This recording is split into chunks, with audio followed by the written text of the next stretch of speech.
Vamos a iniciar la clase de hoy, jueves 30 de abril, la última del mes. Les quería comenzar preguntando cómo les fue ayer en la clase auxiliar con Belén, donde se vio ejercicios de determinación de densidad relativa y de densidad Proctor. Bien.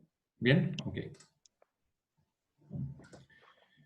Yo sé que lo que vimos respecto al ensayo Proctor fue bastante rápido en la última parte de la clase anterior, pero creo que la introducción fue suficiente como para haber abordado una clase de ejercicio, una clase auxiliar, ¿ya?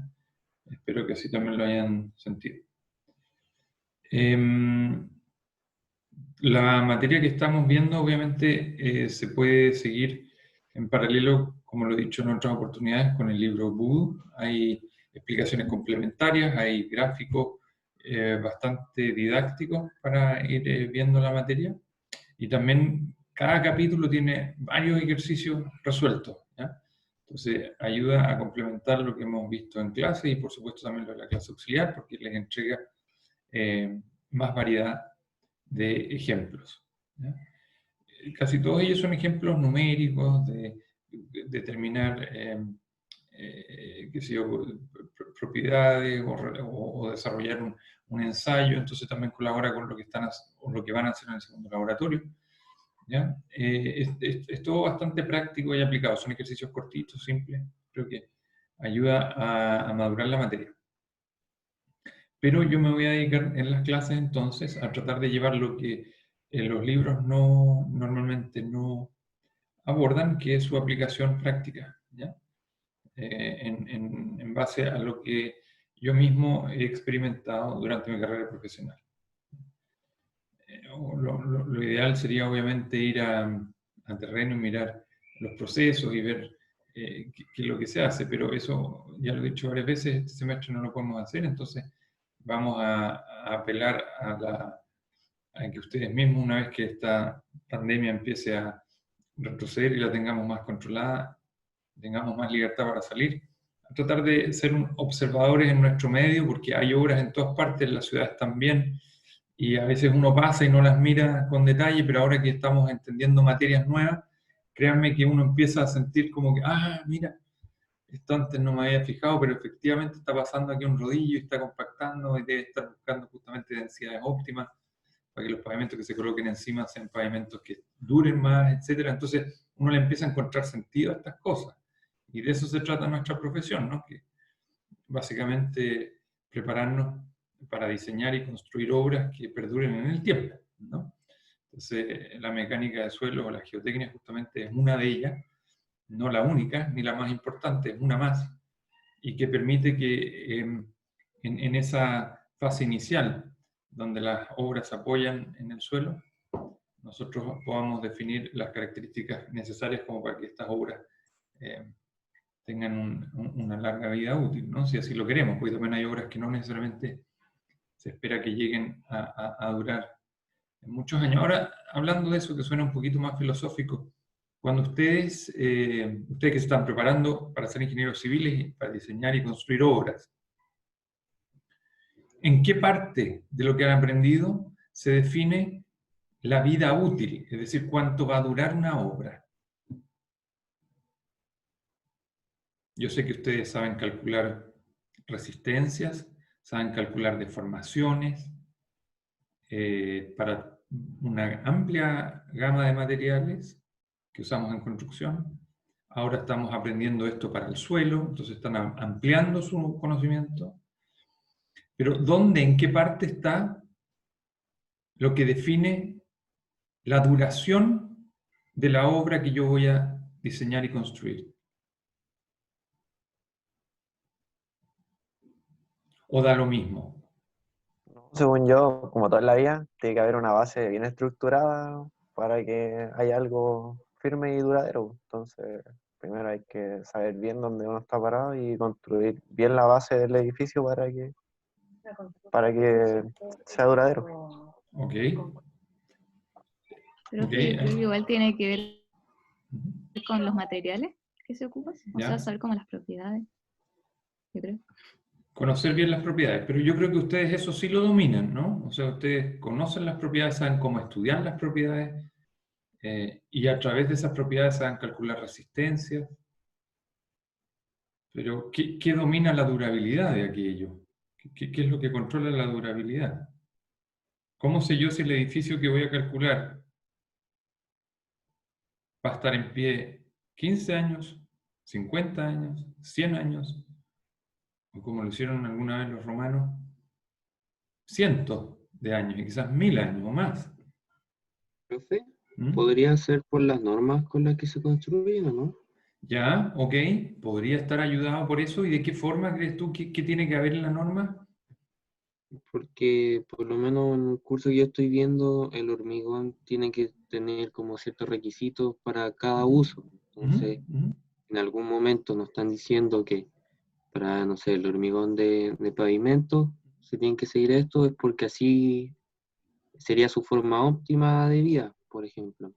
No sé, es como lo que más se me ocurre. Yo creo que tú te acercaste a un muy buen ejemplo, un ejemplo práctico, porque hasta donde yo entiendo, y quizás menos que tú, porque tú estás haciendo ese curso, yo nunca lo hice, lo he escuchado por experiencia nomás, de otros profesionales. Los pavimentos se diseñan según la duración que tú le quieres dar asociada a una cantidad de uso, es decir, una cantidad de vehículos que pasen de un cierto tamaño o peso por esa vía que tú estás diseñando. Y eso te va a condicionar entonces su vida útil, una cierta cantidad de años, 5, 10, 15, 20, 30. Creo que en ese área en particular está bastante claro el cuánto debe durar o cuál es dónde yo aplico el criterio de durabilidad, ¿no? La vida útil. Pero en otras obras, como por ejemplo un edificio, a ver, no, el edificio 851, yo lo ocupo tanto ¿cuántos años creen ustedes que tiene que durar ese edificio?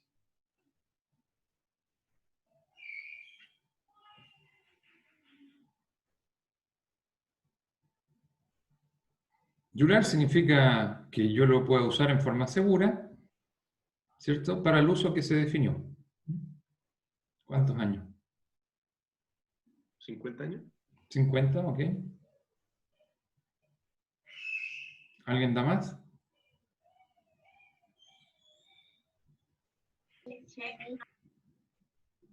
No, no se atreven, sonríen un poco, estamos con dudas de si 100 vamos a años. llegar a los 50. ¿Pero es cuánto debería o cuánto uno cree que va a durar? Como quiera responderlo, yo creo que es un poquito más filosófica la pregunta. ¿Alguien creen ustedes que se preguntó antes de hacer ese diseño de arquitectura e ingeniería cuántos años debería estar ahí? Yo creo que sí, porque ¿de qué sirve invertir tantos millones si se va a caer en 5 años? Entonces, ¿o no? De acuerdo. Ok, entonces alguien se hizo la pregunta. Seguro que la respuesta no era 5 años, sino que eran varios, ¿no? Por ahí por 50, ojalá más. Imagínense el edificio escuela, el de 850. Ese ya tiene quizás 100 años, ¿no? Ya está listo. Está listo para la foto. Entonces, pareciera que nosotros hoy día diseñamos nomás y creemos que van a estar las cosas eternamente ahí. O alguien se dirá cuando pasó de moda y lo demolerá por un tema más bien, se convirtió poco atractivo y vamos a hacer algo más alto, más robusto, ¿no? A veces los edificios se demuelen, no sé, la otra vez estaba mirando ciertas calles ahí en Las Condes y edificios que no deben de tener más de 30 años y ya se están demoliendo para construir edificios de otro tipo, digamos, no más resistentes, sino que es otro uso, pasó de un uso habitacional a un uso comercial, porque económicamente es más atractivo, ¿ya? Entonces las cosas pueden ir cambiando no solo porque el diseño estructural se pensó está con una cierta vida útil, sino que las condiciones económicas, sociales del país también pueden hacer que esas cosas se corten o se cambien por otros motivos. Pero pareciera que no es tan claro dónde definimos la duración de las obras. Entonces, piensen ahora en otro extremo, un embalse. ¿Cuántos años tiene que durar un embalse? Un tranque de relave, ¿cuántos años tiene que durar ese tranque de relave? Probablemente eterno. ¿Okay? Entonces, el concepto de durabilidad y duración y de forma segura, porque no solo nos interesa que esté ahí parado, sino que esté parado y se pueda usar de forma segura, es un concepto que tenemos que tratar de empezar a pensar también cuando nosotros nos involucramos en el diseño primero y después en la construcción de las obras. ¿Ya? No puede quedar al azar, porque si estamos construyendo cosas de 100 años y en realidad tienen que durar solo 20, porque en 20 sabemos que va a venir un cambio, entonces estamos siendo demasiado onerosos, estamos diseñando estructuras muy caras. Eso es poco eficiente, porque esa plata que nos estamos gastando la podríamos haber ocupado en otras cosas más. ¿Ya? Y al revés, peor. Si estamos diseñando infraestructura subdimensionada respecto a la duración que sabemos que debiera por lo menos alcanzar, entonces estamos construyendo infraestructura insegura, ¿no? Y hay que tratar de encontrar el equilibrio, y para eso tenemos que informarnos. Entonces, ¿por qué saco eso a colación? Porque lo que estamos viendo ahora, que es compactación, justamente busca mejorar las propiedades de un cierto suelo, en este caso un relleno, de manera de extender la vida útil lo máximo posible. ¿Ya? Y quizás aquí no es tan fácil como en el pavimento, en el diseño de un pavimento, aunque algunos rellenos soportan los pavimentos, así que tengo que tener cuidado cuando digo eso. Lo que buscamos es tratar de generar una estructura que soporte otras estructuras, ¿no? De forma tal que esa vida se extienda lo más posible. Muchas veces hacemos esto sin saber lo que viene después, y eso yo considero que es un error, porque uno está pensando siempre que tiene que durar para siempre, ¿no? Porque eso es lo que mi instinto quizás me dice. Pero hay veces que hay obras que se construyen en forma temporal. Por ejemplo, cuando estoy construyendo una carretera, quizás tengo que hacer temporalmente algunos bypass, algunos desvíos, y yo no puedo pensar que esa construcción la voy a tener que hacer con las mismas resistencias, con los mismos materiales, si sé que en un par de meses más la voy a demoler, porque era solo temporal. No sé si me explico, ¿ya? Lo que quiero decirles es que tenemos que entender de qué se trata la infraestructura que estamos construyendo, no solo que sea un camino, sino que es un camino para ofrecer un servicio determinado, de tal tipo de vehículo, y por un tiempo determinado. ¿Okay? Entonces, les pido que eso nos lo cuestionemos. No es fácil de verlo en lo que estamos estudiando, pero como ingenieros civiles tenemos que aprender a tener una visión primero amplia de las cosas y después nos vamos al detalle. Yo siento, porque fui estudiante igual que ustedes, que muchas veces nos concentramos en el detalle, partimos del detalle y tiempo después miramos la perspectiva. Y ahí a veces decimos, wow, si lo hubiera mirado desde lejos antes, quizás hubiera ido al detalle en forma más segura o en forma más, con más confianza, ¿ya? Porque sabría de qué se trata la figura completa. Por eso, les vuelvo a repetir, es tan importante que ustedes, durante su vida, aprovechen la oportunidad de ver las cosas que se construyen en su entorno, porque de eso también se aprende bastante. No todo, pero mucho lo entrega la universidad, pero hay un complemento grande que lo van a rescatar ustedes mismos a través de su propia curiosidad y interés. Hoy día eso es difícil, pero se puede. Ok, la clase pasada, y les voy a compartir pantalla, terminamos explicando el ensayo Proctor, que ayer también lo vieron ejercicios con Belén.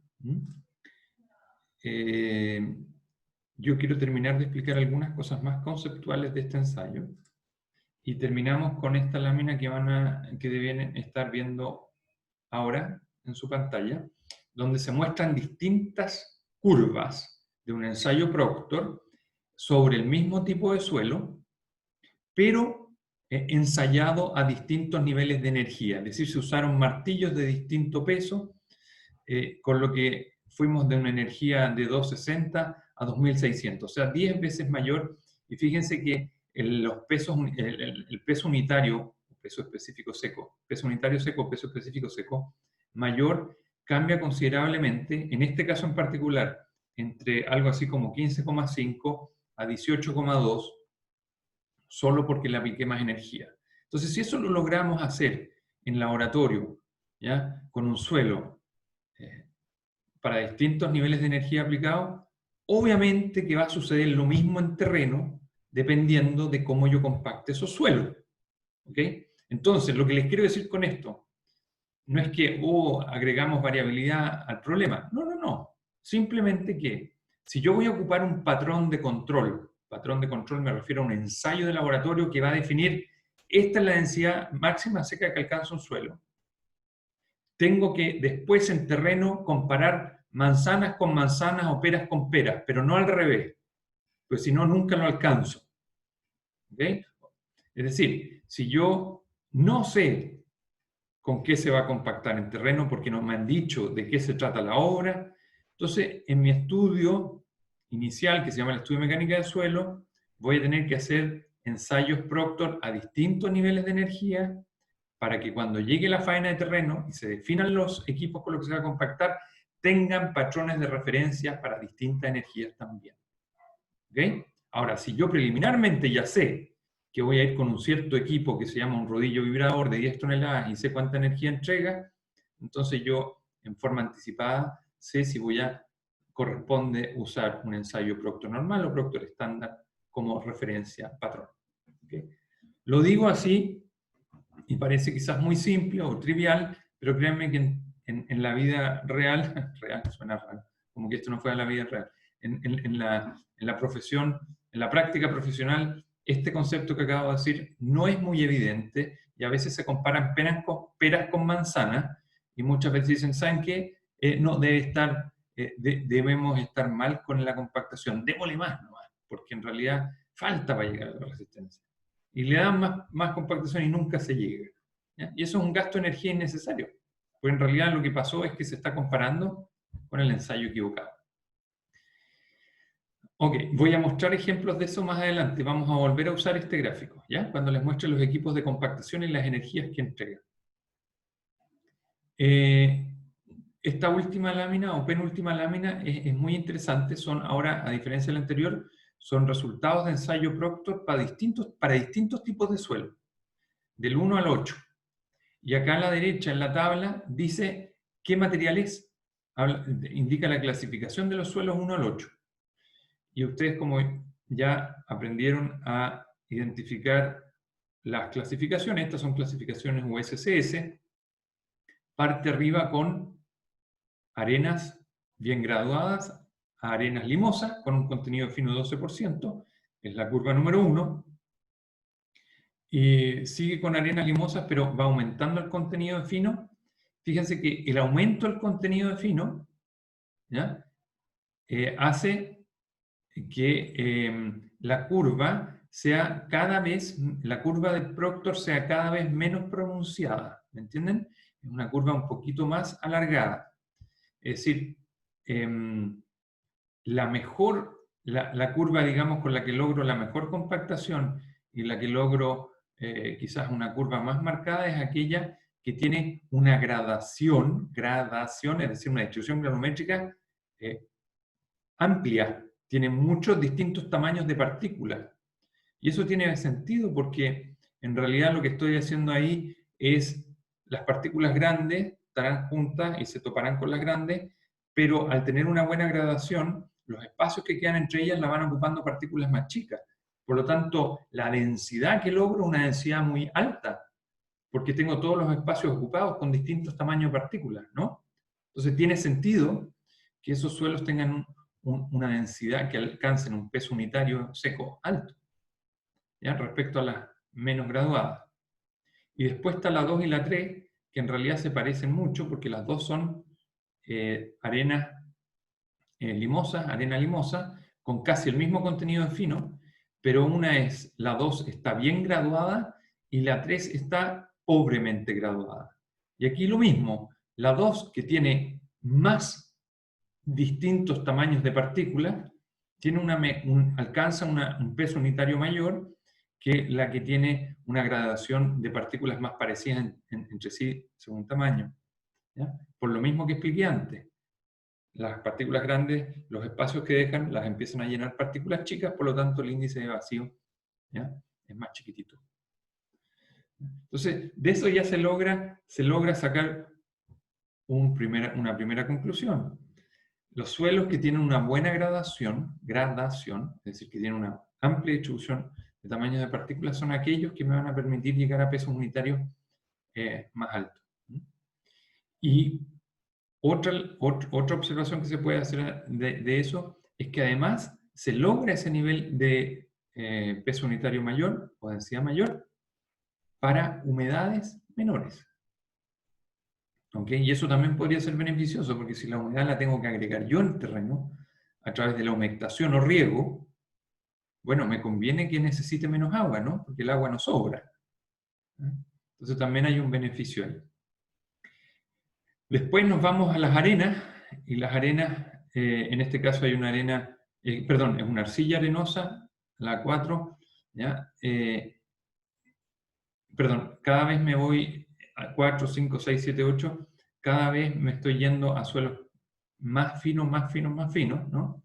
Aquí tengo una arcilla, el 5 es una arcilla de baja plasticidad, y el 6 es un limo de baja plasticidad, y ya las curvas prácticamente no tienen un máximo bien definido.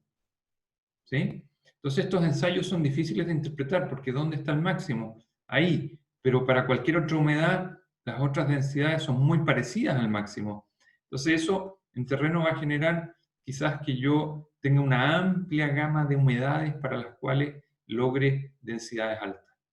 Y por último tenemos acá una arena, el 8, una arena pobremente graduada, es decir, una arena uniforme, con bajo contenido fino, y fíjense que parecido al 7, al caso 7, es una muestra de suelo que prácticamente no tiene no acusa una densidad máxima como función de la humedad. Es decir, con poca o alta humedad llego prácticamente a la misma densidad máxima, y eso podría ser un indicador de que quizás este ensayo no es el adecuado. Y como alternativa, ¿cuál tendría que haber usado? El otro Proctor.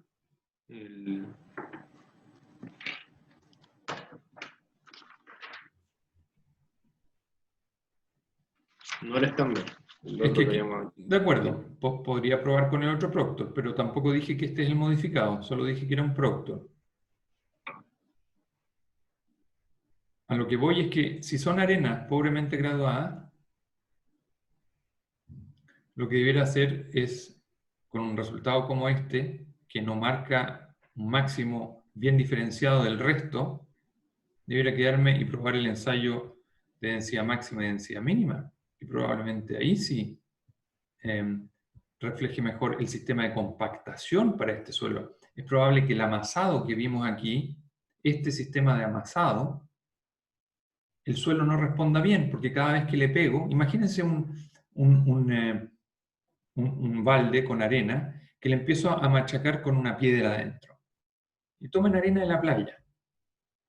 Es muy probable que la piedra, cuando la golpeen en la arena, vaya quedando siempre un hueco, ¿ya? Un pequeño, como un pequeño cráter. Pero le pueden pegar varias veces y no la van a compactar mucho más.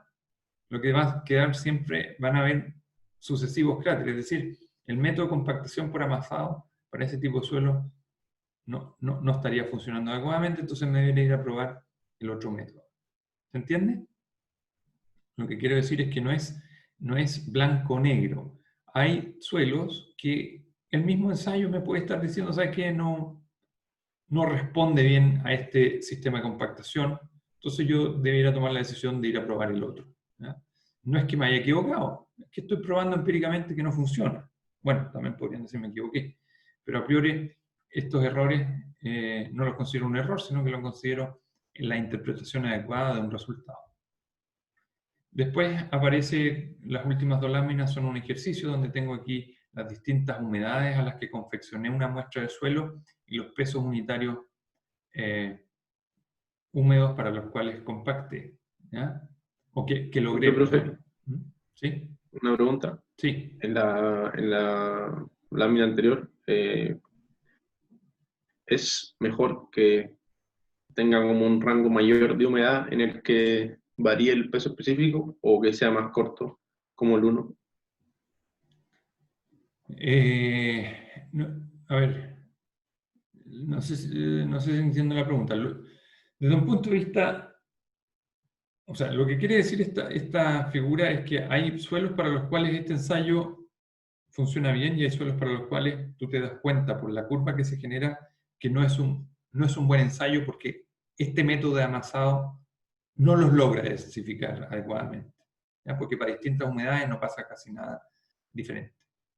Ahora, si tu pregunta está orientada a otra cosa, a qué tipo de suelo es el que usaría yo para generar rellenos para obras civiles, yo trataría de irme a suelos quizás como el tipo 1, porque van a ser más fáciles de compactar. Pero las arenas como la 8 probablemente también son suelos bastante buenos para construir, porque son suelos de baja compresibilidad, son suelos de alta resistencia y de muy buena permeabilidad. Así que no es que por el Proctor yo no sé si el suelo es bueno o es malo. Solo estoy viendo qué densidad voy a lograr y si esta forma de compactar es la adecuada. ¿Sí? El Proctor no me discrimina si el suelo es bueno o es malo. Solo me dice qué densidad logro a través de un método de compactación por amasado versus densidad máxima y mínima, que son las densidades que logro a través de un método de vibración, de compactación por vibración. ¿Ya? No sé si respondí tu pregunta porque tú te referiste a otra cosa, a la calidad, creo. Sí, ahí entendí mejor. Ya. Entonces aquí hay un ejemplo y se pide determinar la humedad óptima, el peso unitario óptimo, el 95% el peso específico, y ya voy a decir por qué 95%, el rango de humedades óptima y la curva de saturación, que en el ejercicio anterior es esta curva roja que está acá, que no hice referencia a ella, ¿ya? Acuérdense que la humedad crece hacia la derecha, por lo tanto en algún momento vamos a alcanzar la humedad de saturación, es decir, cuando todos los espacios vacíos están llenos de agua. Y más a la derecha de eso no se puede ir. Entonces este es como el límite de los valores que podría tomar un Proctor, porque más agua no puede tomar que lo que representa los espacios de vacío. Entonces, si ploteamos estas humedades y estos pesos unitarios, la curva es así, bien marcada, donde el valor máximo de peso unitario es el 18,6 kilonewton metro cúbico, asociado a una humedad del orden de 9,5%. ¿Cierto? Eso es el óptimo. Perdón, esa es la humedad óptima asociada a la densidad máxima teórica. Teórica, para ese nivel de energía. Supongamos que este es un Proctor modificado. Ahora, eso es lo que yo desarrollé en laboratorio, pero empíricamente hemos visto que suelos que alcanzan un 95% de esa densidad máxima o mayor, es decir, 95, 96, 97, 98, 99 o 100%, son suelos que van a tener un grado de compactación alto a muy alto y que ofrecen las mejores condiciones, es decir, la mejor resistencia y la menor compresibilidad para ese tipo de suelo. ¿Okay? Entonces, por eso, normalmente van a ver ustedes que se especifica o se pide que en terreno se cumpla un 95% de la densidad óptima, de la densidad máxima Proctor, o mayor. ¿Ya? Entonces, por eso es importante saber cuánto es ese óptimo. Y es básicamente multiplicar por 9.5, el 18,6, les da 17,7. O sea, si yo hago pruebas después en terreno, de ir a chequear esta densidad, todas tienen que ser mayores a 17,7. Eso es lo que me exigiría durante la construcción, lo que se nos va a exigir. Y si es que voy a llegar al 17,7, bueno, tengo ahora un rango de humedades para los cuales me voy a encontrar en ese rango de pesos unitarios. Entonces ya no busco ir al 9,5, sino que puedo tener humedades más bajas, entre 7 y 13. Pero no entendí bien eso de que multiplico 9,5 por 18,6. Porque de los resultados del ensayo tú tienes esta curva negra que interpola los cuadrados azules. Y por inspección tú puedes sacar el valor máximo, que es 18,6. Ese es tu máximo de densidad Proctor. Así se obtiene, ¿no? Eso dice el procedimiento. Ahora, que tú en terreno logres compactar siempre al 100%, eso es muy difícil. Muy difícil. Recuerda que esto lo lograste en condiciones ideales, en laboratorio, en una muestra muy chiquitita. Pero tú si vas a construir una carretera, una autopista, vas a movilizar millones de metros cúbicos. Y que todos logren llegar al 100%, eso es casi imposible. Y además, eso por un lado, estadísticamente por un lado es difícil de alcanzar, y por otro, las propiedades mecánicas sobre el 95% de ese nivel de compactación ya son extremadamente buenas para ese tipo de suelo. Por lo tanto, la exigencia normalmente en construcción es que tú alcances el 95% de ese máximo Proctor o mayor, es decir, 95, 96, 97. Entonces, si tú calculas el 95, que es multiplicar 18,6 por 0,95, te da 17,7, que esa sería la densidad mínima que te aceptarían en terreno. De ahí para arriba. Para ese suelo. Ahora, si tu relleno en terreno cambia, porque cuando construyes una carretera te imaginarás que irás buscando materiales en distintas partes, ¿no? Si construyes la carretera de aquí a La Serena, no vas a rellenar la carretera completa con el material de Santiago, porque para llegar a La Serena son 400 y tantos kilómetros. Vas a tener que ir buscando suelo en distintas partes. Y cada vez que cambies de suelo, entonces tienes que hacer un ensayo nuevo, porque tienes que comparar, como dije antes, manzanas con manzanas y peras con peras. ¿Ya?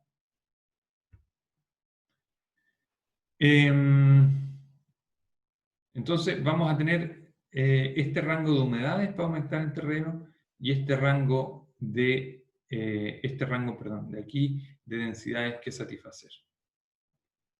Ok, esa era la última lámina. En esta curva roja que está acá, que es la curva de saturación, el libro Voodoo la muestra en el capítulo 5 y la explica bastante bien. Yo no la tengo en mis apuntes explicada. Capítulo 5 es de compactación. Y parte, perdón, la tenía ahí, después me entusiasmé revisando el resto, pero parte explicando cómo se obtiene esa curva, y es básicamente, nace de esta fórmula, esta definición que teníamos de peso unitario seco, ¿ya? Donde para el caso en que el suelo está totalmente saturado, donde S, que está acá en esta parte de la ecuación, es 1, se llega a que la densidad, el índice vacío mínimo, es decir, la densidad máxima, es igual a el peso unitario, perdón, la humedad multiplicado por G sub S. Y con eso se construyen entonces estas curvas, en este caso se muestra para distintos grados de saturación, 60, 80 y 100. La curva de más arriba, en este caso la de 100%, es la que en estos gráficos se muestra como la curva roja. Esa que está ahí, la curva de saturación. ¿Y dónde más la mostré? Acá, por ejemplo, ¿no? Esa y esa, la curva de saturación.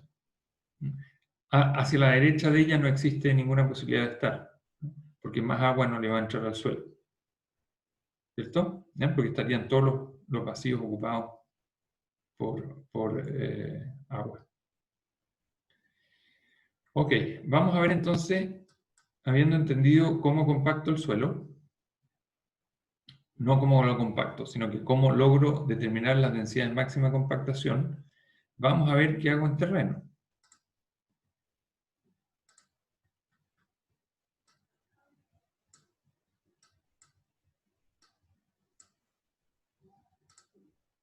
Parece que hay una pregunta.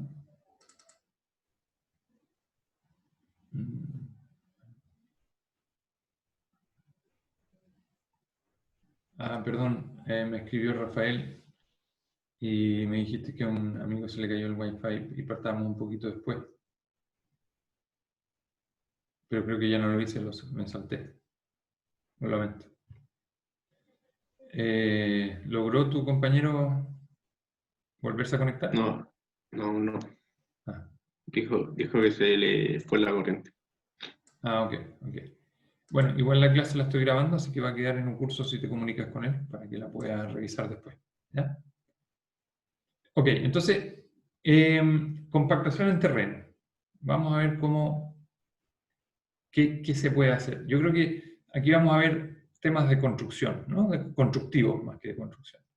Yo creo que casi todos ustedes han visto este tipo de maquinaria dando vueltas en la ciudad o principalmente en carreteras, ¿no? Cuando uno transita por carreteras rurales, autopistas urbanas, interurbanas, qué sé yo, es muy común ver que hay obras de ampliación o mejoramiento donde esta maquinaria se ve en uso. Y quizás uno los ve pero no sabe cómo se llaman, entonces vamos a partir definiendo sus nombres. El que está aquí a la izquierda es un rodillo compactador, ¿ya? Y además dice liso porque el tambor, que es la parte que gira acá adelante, es lisa. Vamos a ver unos que no son lisos y por qué, y voy a explicar por qué no son lisos. ¿Ok? Aprovecho de decir, a pesar de que no es una buena foto, que al costado de este rodillo liso existe otra maquinaria que se usa mucho también en construcción, que es la retroexcavadora sobre ruedas de goma, ¿no? Que adelante tiene un cargador frontal y atrás tiene un balde para excavación.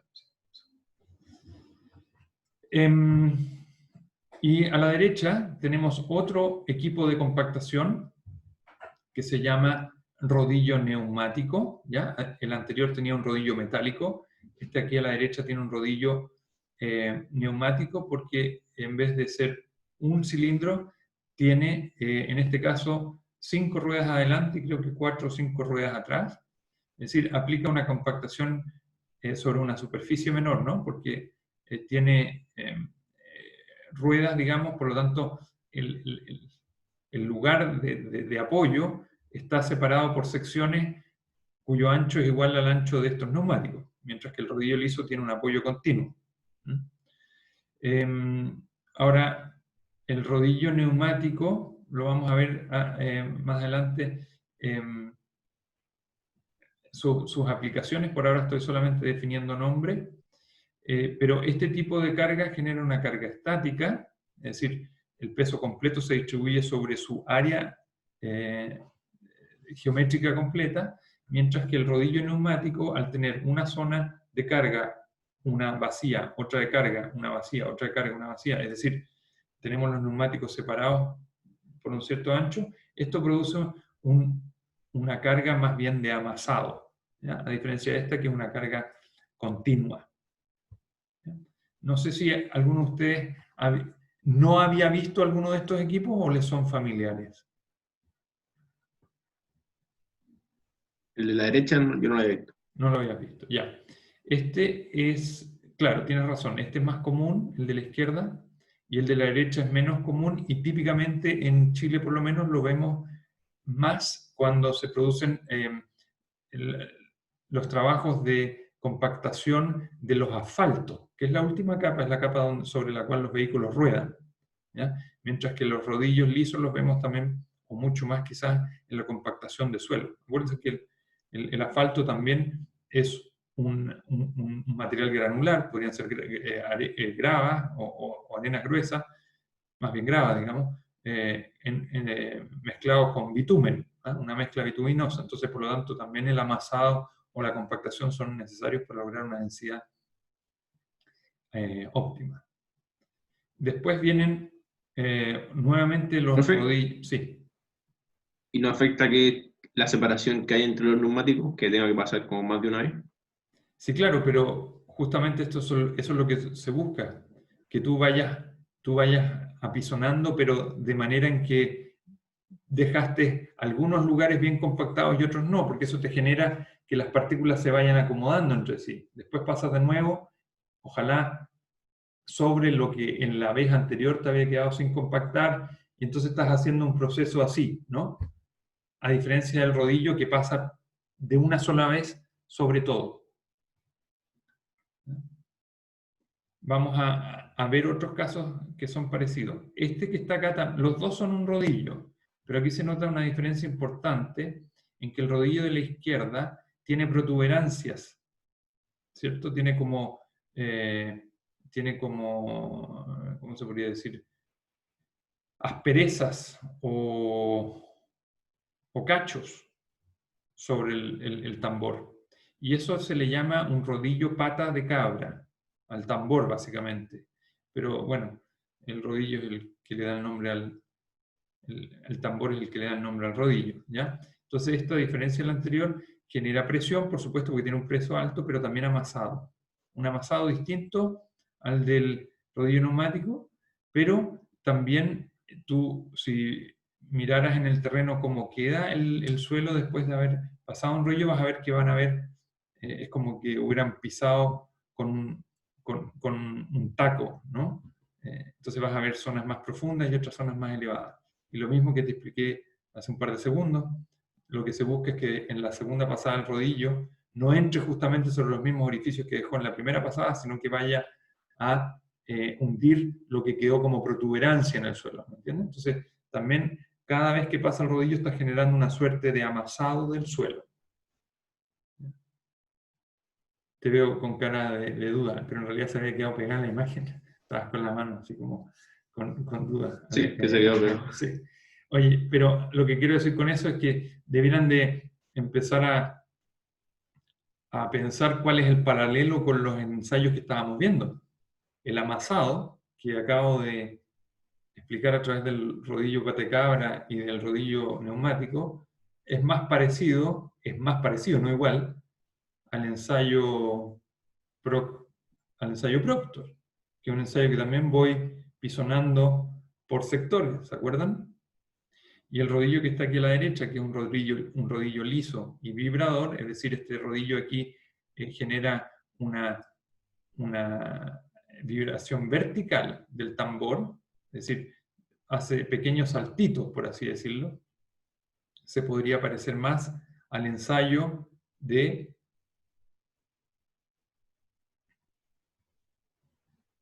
densidad máxima, ¿no? Que esa era la mesa vibradora, donde aplicábamos una carga encima y a la mesa la hacíamos vibrar.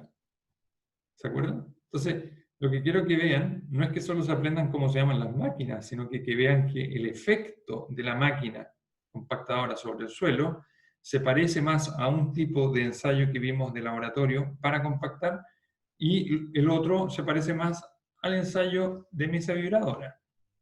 ¿Okay? Entonces hay que hacer esos nexos, porque cuando a ustedes les toque definir las maquinarias para compactar terreno, la decisión tiene que ser tomada con conocimiento. Primero, con conocimiento de qué material voy a compactar y cómo ese material se compactaría mejor, si es por amasado o por vibración.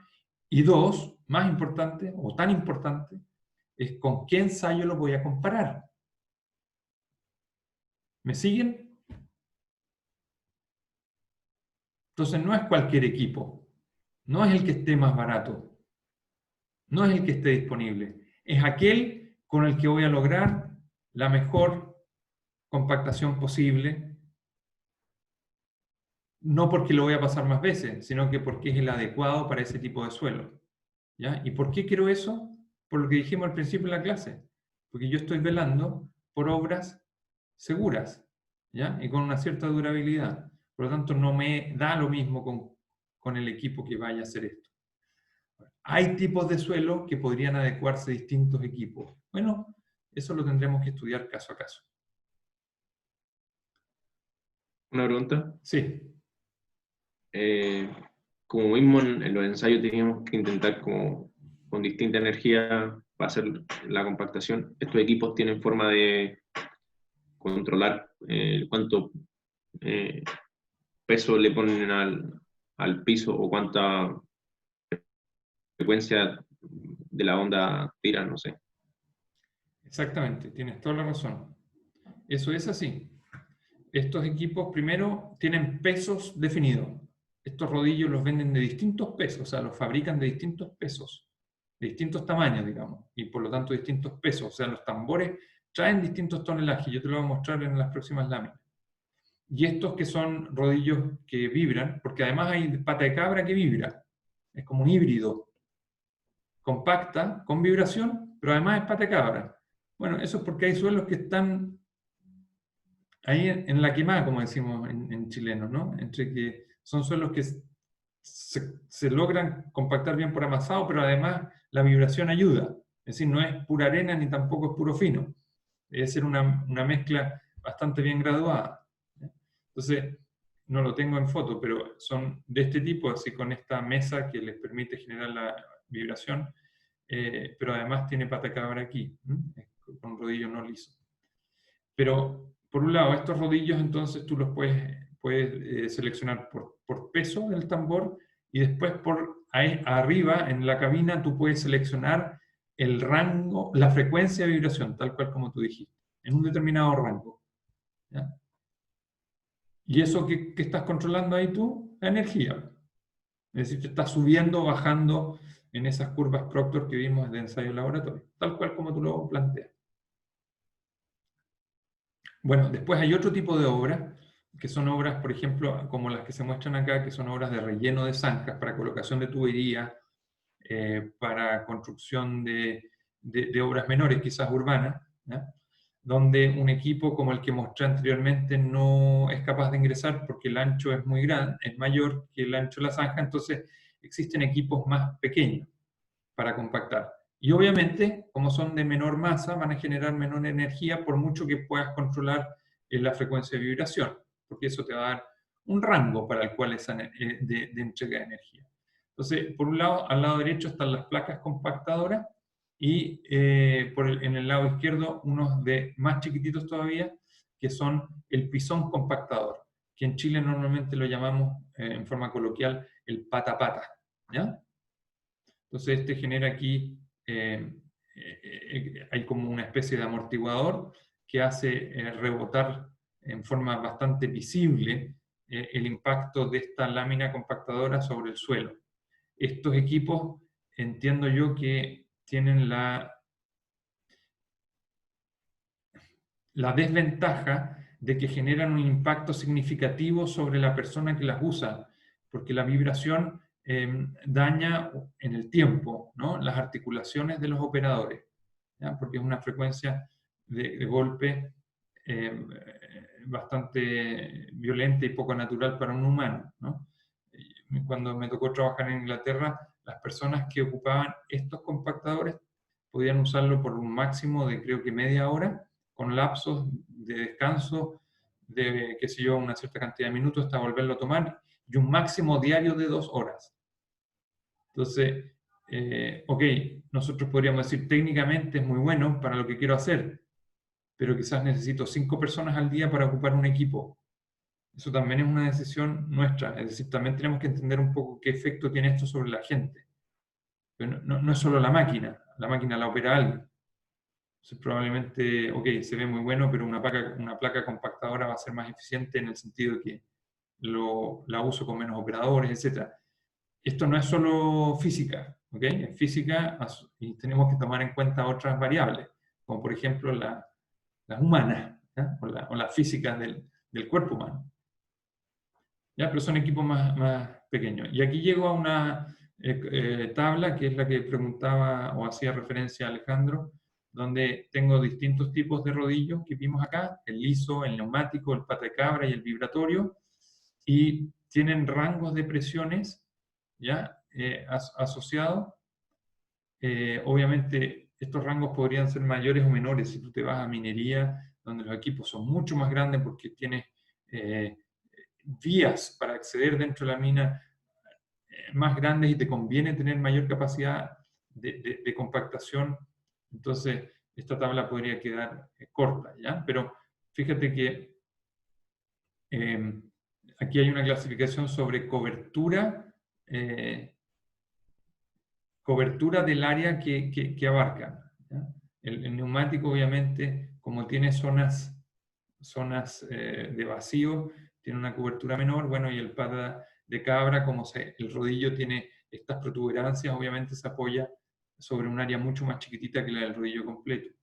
Y aquí dice en forma genérica para qué tipo de suelo sirve, y aquí ya obviamente el paralelo es evidente entre que los lisos me sirven más bien para suelos finos, y el vibratorio es más para suelos gruesos, donde el vibratorio representaría todo aquello que estudiamos con los ensayos de densidad máxima y mínima, mientras que lo asociado a los suelos finos, y que son los que representan las compactaciones que daría un rodillo liso, neumático y pata cabra, está asociada más a la compactación de laboratorio que logramos con un ensayo Proctor.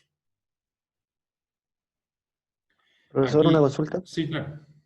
En la tabla anterior, ¿por qué no salían como un valor de presión fijo y una cobertura en porcentaje? Para el ¿De qué vibratorio, dependería? Sí, ¿el ¿por qué vibratorio? dependería? Claro, debiera poder aparecer también, pero la cobertura es total, porque también tú estás con un vibratorio, es que el vibratorio también podría ser liso o pata cabra. ¿Ah? Si es liso tendrías una cobertura total, si fuese pata cabra tendrías una cobertura más pequeña.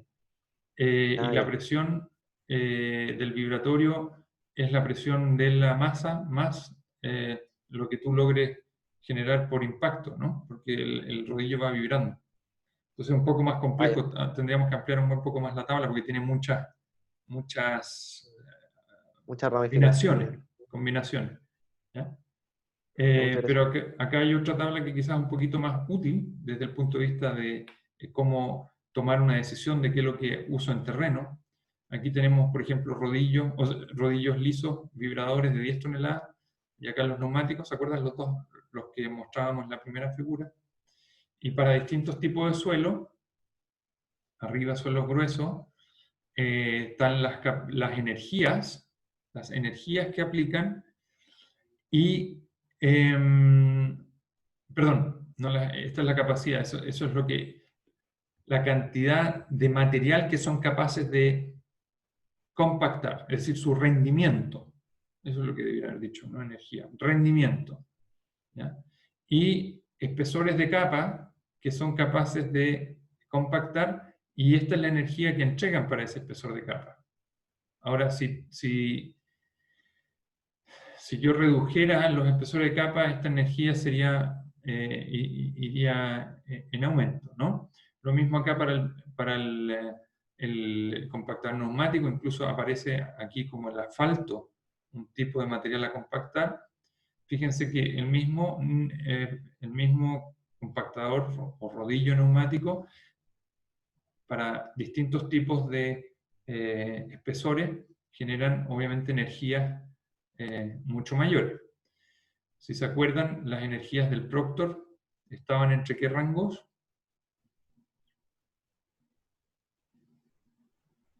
Vamos a ver la lámina. Entre 600 o algo, ¿era?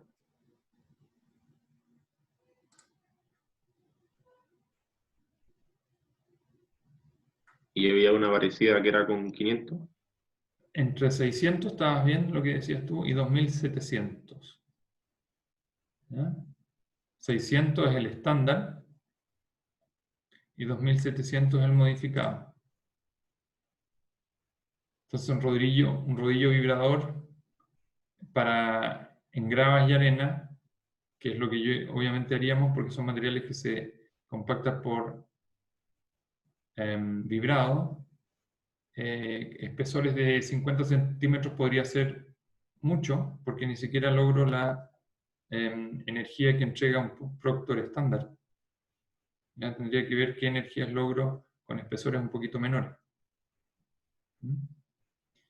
Pero eso también me ayuda a definir contra qué ensayo es que voy a comparar las densidades que alcanza este suelo, ¿cierto? O me puede llevar a tomar la decisión de yo necesito un rodillo más pesado que eso. Quizás tengo que ir a ver qué peso viene después, un rodillo de quizás 15 toneladas, estoy inventando porque no sé si el que sigue en peso es de 15, es de 12 o algo así. Pero tendría que ir a ver qué rodillo, para qué combinación de frecuencia, vibración y espesor de capa me lleva a generar compactaciones como las que yo quiero. Porque en estricto rigor, yo tengo que poder lograr generar la energía que me genere la mejor compactación. Yo no busco que me genere la energía Proctor. No. En terreno yo busco lo máximo. Y después tengo que ver con qué ensayo de laboratorio replico ese máximo. ¿Se entiende? Y por eso, cuando eso no se logra adecuadamente, existe una opción más, ¿ya? Que es lo que viene después de estas láminas, en esta, ¿ya? Pero necesito explicar esta porque como van a quedar las láminas. Estas dos láminas son bien interesantes porque muestran la diferencia para un mismo tipo de rodillo vibratorio, más livianito que el que vimos antes, de casi 6 toneladas, cuál es el efecto de compactar capas de 2 metros. Es decir, arriba tengo una compactación que podría ir aumentando, y yo no explico muy bien por qué parte con un valor bajo y sube en profundidad, cuando en realidad debiera venir más o menos recto, pero puede ser que materiales sueltos no los logre compactar adecuadamente arriba, perdón, materiales granulares gruesos. Pero lo importante de esta figura es que cada línea que está acá representa, y está denotada por 2, 5, 15 y 45, como dice acá, son el número de pasadas de un rodillo. Es decir, el rodillo lo paso encima del suelo, eso es una. Lo paso, retrocedo, 2. ¿Ya? A veces también se cuenta como una pasada de rodillo es ir y volver. La segunda pasada de rodillo es ir y volver. ¿Ok? No hay que estar consciente de a qué nos referimos con eso, pero la convención que ustedes tomen es la que tiene que aplicarse durante toda la obra. ¿Ya? Pero lo importante es que con 2 pasadas de rodillo logro una cierta compactación. Yo no podría decir eso es poco. Con 5 claramente mejora, pero ahí aumenté al doble, un poco más del doble. Pero si aumento 3 veces más, de 5 a 15, ya el incremento, a pesar de haber pasado tantas veces más, el incremento no es tan significativo. Y después lo aumento nuevamente en 3 veces, a 45 pasadas de rodillo, o sea, excesivo. Y ya el cambio de la densidad máxima no es tan favorable. Es decir, existe un aumento rápido de ganancia de peso unitario o de densidad por pasadas de rodillo, pero mientras más le doy, no es proporcional. Voy llegando al máximo. ¿Okay? No tiene sentido darle 40, 50, porque el gasto energético es tremendamente alto versus el beneficio marginal que se produce. Y lo otro interesante es que en profundidad, obviamente, voy logrando un menor efecto.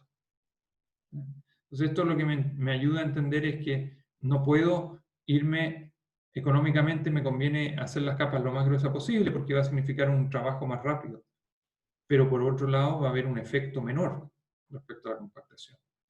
Y las capas de 60 centímetros acá para el mismo rodillo muestran una compactación más homogénea en profundidad, ¿cierto? Pero el mismo efecto de que parto con 2 pasadas de rodillo, la primera curva es 2, con 5 pasadas por supuesto que mejoro, pero con 15, que es un buen número más, mejoré muy poco más, y con 45 también muy poquito más.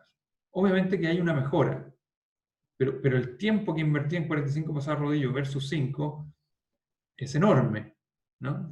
Y la ganancia en densidad probablemente no se paga. ¿Okay? Bueno, lo que les quería mostrar acá es que las curvas azules son conocidas, en el sentido que ya lo estudiamos, es la curva de Proctor estándar acá abajo y la curva de Proctor modificado arriba. Pero puede ser que en terreno yo no esté entregando ninguna de esas dos energías y esté entregando algo parecido a esto. La línea punteada inferior representa un rodillo pata de cabra después de 6 pasadas, y la rodilla con segmentada, punto y segmentada, que es la superior, representa lo que genera un rodillo neumático con 6 pasadas. Es decir, los rodillos no están replicando lo que hicieron los Proctor, y además si ocupo distinta maquinaria también hay diferencias, pero pequeñas entre sí. Entonces, ¿qué es lo que va a pasar? Si yo, por equivocación,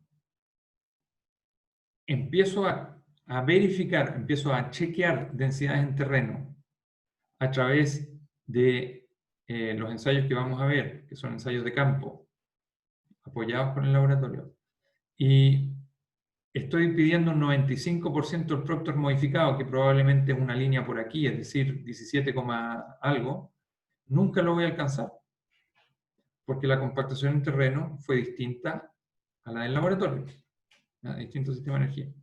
Entonces, cuando tengo estas situaciones, la alternativa que me queda a los ensayos de laboratorio es construir una cancha de prueba en terreno, que esto para obras masivas es bastante común, es muy común, sobre todo cuando el tamaño de partículas, acá arriba, son partículas más grandes que aquellas que puedo hacer caber en los aparatos, en los cilindros que les mostré en las dos últimas clases, tanto para la densidad máxima y mínima en la mesa vibradora, como en el cilindro para los ensayos Proctor. Ahí los equipos de laboratorio no me dan el volumen, no me dan las dimensiones para ensayar suelos más gruesos. Estoy obligado a ir a hacer estos tremendos ensayos a escala real, como los que muestro en pantalla, que se llaman canchas de prueba. ¿Y qué es lo que voy a hacer en una cancha de prueba? Es determinar estas curvas que aparecen aquí. ¿Ok? Estas curvas aquí segmentadas de color negro. Donde aquí esta cancha de prueba está casi a fin de construir. ¿Ok? Pero ¿qué es lo que hicimos? Aquí en la parte inferior izquierda aparece una foto de un rodillo vibrador, un rodillo liso vibrador, donde lo que estamos haciendo es construir distintas capas, distintos espesores de capa, distintas humedades, distintos números de pasadas de rodillo y distintas frecuencias de vibración. ¿Entienden? Hay 4 variables involucradas: espesor de capa, peso del rodillo, porque le cambio la vibración, cambio de humedad de humectación y número de pasadas de rodillo. Entonces tengo que hacer estas canchas con muchas capas, ir midiendo las densidades que alcanzo para cada una. ¿Okay? Y eso me va entonces a entregar el óptimo. Ese trabajo significa bastante más esfuerzo que lo del laboratorio. Bastante más.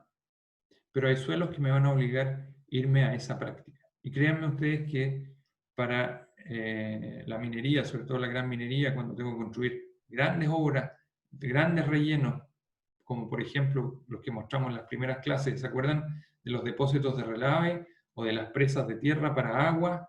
Como por ejemplo el embalse del yeso acá que hablamos, o qué sé yo, les mostré algunos embalses de relave. Bueno, para aquellos los ensayos Proctor probablemente de laboratorio no van a ser bien representativos, quizás sí, hay que estudiarlo, y voy a terminar necesariamente haciendo canchas de prueba para conseguir determinar la humedad de compactación óptima, la densidad óptima y el mecanismo de compactación que me lleva a esas densidades. Es decir, el tipo rodillo, el número de pasadas de rodillo, la humedad y la frecuencia.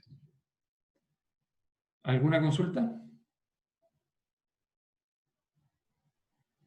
Yo tengo una consulta. En Sí. el gráfico que nos mostró anteriormente, como que cuando pasaba 6 veces el rodillo, como que se acercaba mucho a la curva de saturación.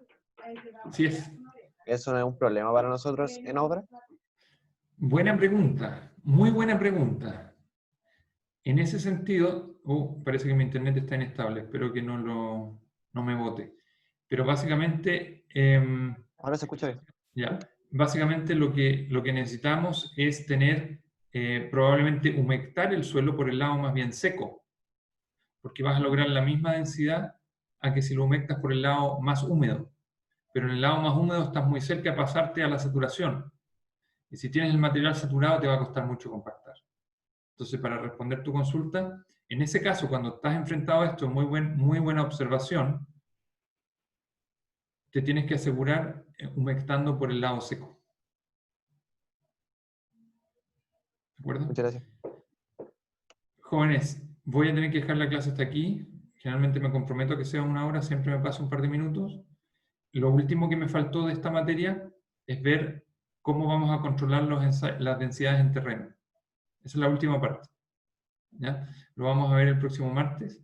Necesito cortar ahora porque mi hijo tiene clases con el colegio en 7 minutos y tengo que poderle generar la presentación en este computador a él. Así que mis disculpas por no quedarme aquí un par de segundos o minutos para consultas, pero con gusto la estamos la próxima semana. Que tengan un buen fin de semana. Espero que sigan todos bien y hasta la próxima. Chao, chao. Chao, chao, profe. Chao, profe. Cuídense. Chao.